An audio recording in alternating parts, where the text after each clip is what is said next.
Once upon a time, there was a crazy chef.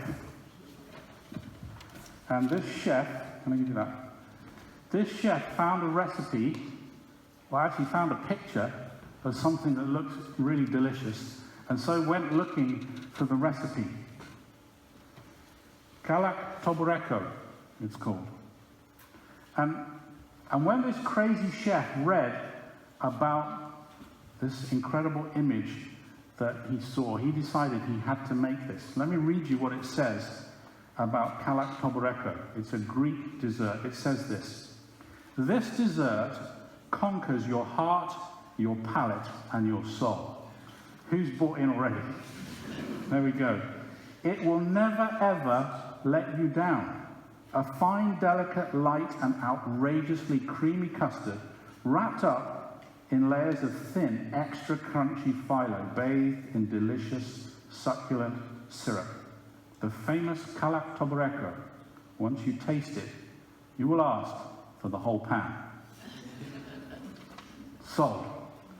And so the crazy chef decided that he would have a go at making Kalak Toboreko. So let's read the instructions. It says, "Put sugar, water, a cinnamon stick, and a squeezed lemon, not the juice, into a saucepan. Simmer over low heat for 6 to 8 minutes, then throw the squeezed lemon away." So that doesn't make sense to me. Like, you squeeze the lemon, and then the bit that you normally put in the bin, you're supposed to put into the saucepan to make the syrup, and then you heat it up, and then the bit that should have been in the bin goes in the bin. And so let's just skip that bit. That doesn't sound right. So I have syrup, golden syrup.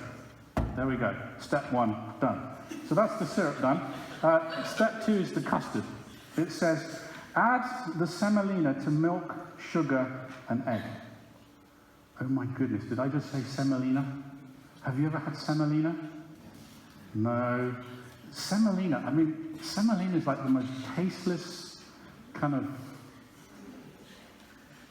You don't put semolina in custard. I mean, you've never had... It says how to make custard, so let's just skip that bit. I mean, I've got some custard.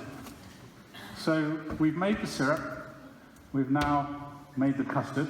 We're doing pretty well here.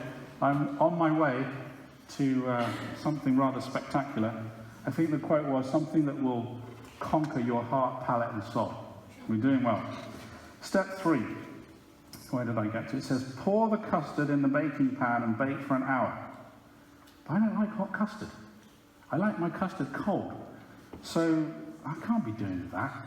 I mean, that ruins the custard. So this Galak, whatever it is, I think I'm just going to do my own thing. So let's have a look what I can make here. I've got some scissors.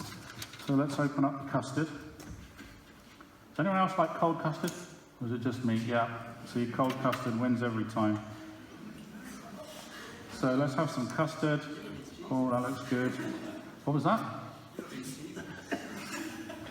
So, custard, what else have I got? Oh, we've got to have syrup, because the syrup was in the recipe. So let's put some syrup in the custard. That looks pretty good.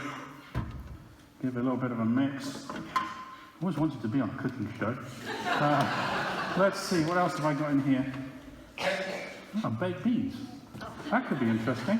Has anyone ever had baked beans and custard? No, this is, Harvey, would you just come and verify for everybody that this really is baked beans? If I haven't tricked. Is that baked beans? Smells like baked beans, yeah. Baked beans. All right, let's put some beans in there. Okay, that looks... If you don't try it, you'll never know. Thank you, Theo. Very good. What else have I got? I got some raisins. Raisins are always good. I love raisins, so let's put some raisins in there. Just this is vegetarian, by the way, so it's going to be good for you.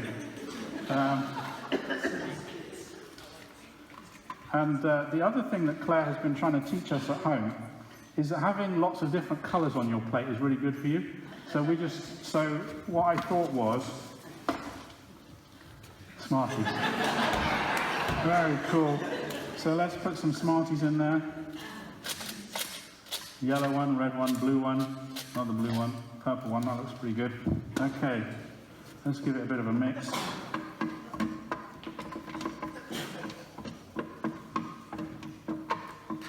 Interesting smell. Well, it doesn't really look like the picture. But let me just get the quote again. What does it say it's supposed to taste like? It says, something that will conquer your heart, your palate, and your soul. Well, let's give it a taste.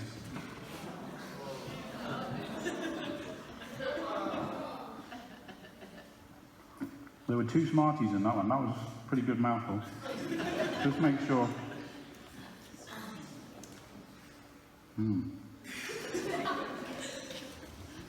Beans in that mouthful.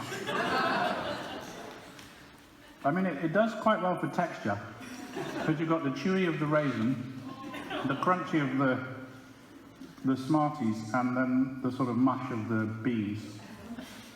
But I don't know whether it would conquer my palate, or perhaps in the wrong way, it would conquer my palate. I think we'll give this a miss. Theo, could you come and dispose of this box for me? Thank you so much. And actually, I'll give you the table as well when you put that down. Don't need that anymore. Cool. That's the recipe. We might bin that. And a pair of scissors as well, please. So, my point is that if you don't follow the instructions, then you're not going to get what it is that you're trying to make. If you ignore the directions, you're not going to get to where you want to go. If you don't follow the recipe, then you're not going to make what it is that you set out to make.